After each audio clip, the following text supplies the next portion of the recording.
ဘဝဆိုတာပင်လယ်ပြင်တစ်ခုလိုပါပဲတခါလေကြတော့အရန်တာယာပြီးတော့လေပြေလင်းကြီးနဲ့တက်ခတ်နေပြီပဲ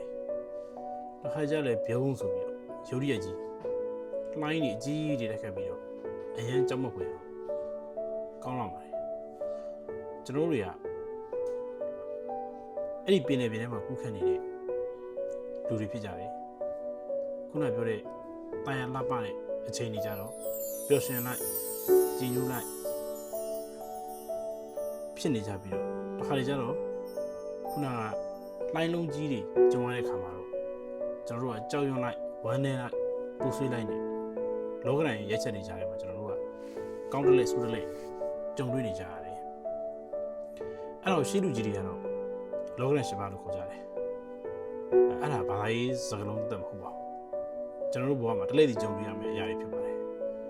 အဲ့ဒါဘာလဲဆိုတော့အောင်မြင်ခြင်းနဲ့ကြာဆုံးခြင်းအောင်မြင်တဲ့အခါမှာကျွန်တော်တို့တွေကငါကွာဆိုတဲ့စိတ်နဲ့ကိုယ်ကိုယ်ယူတယ်ဝမ်းမြောက်တယ်ကိုယ့်ရဲ့အောင်မြင်တဲ့ရလဒ်တွေအပေါ်မှာပျော်ရွှင်ကြတယ်တခါခုနကကြာဆုံးခြင်းဆိုတဲ့အခြေအနေကိုရောက်တဲ့အခါမှာကျွန်တော်တို့ဝမ်းနည်းတယ်ပူဆွေးတယ်ငါကြောင့်ဖြစ်ရလေခြင်းဆိုတဲ့စိတ်တွေနဲ့ကိုယ့်ကိုနှိမ့်ဆက်ကြတယ်တခုခုအစီအပြေခဲ့လို့ကျွန်တော်တို့တွေကအောင်မြင်တဲ့အခါမှာလူတွေကဝိုင်းပြီးတော့ကြည်ညိုရတဲ့အခါမှာ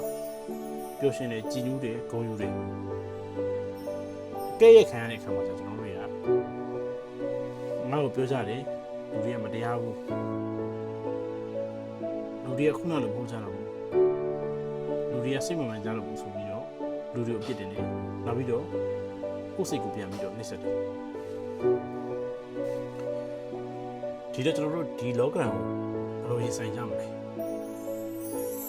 ကျွန်တော်တို့ခုနကပြောတဲ့အောင်မြင်တဲ့အခါမှာပျော်ရွှင်တာတွေကြာရှုံးတဲ့အခါမှာဝမ်းနည်းတာတွေလူတွေတိမ့်ပြတဲ့အခါမှာတိမ့်ပြတော့ခံရတဲ့အခါမှာကျွန်တော်တို့ကိုယ်ယူတာတွေကဲ့ရဲ့ခြင်းကိုခံရတဲ့အခါမှာကျွန်တော်ပူဆွေးရတယ်အဲ့ဒါတွေကိုကျဉ်းကျဉ်းခံနိုင်မှုလုပ်တယ်ဗျ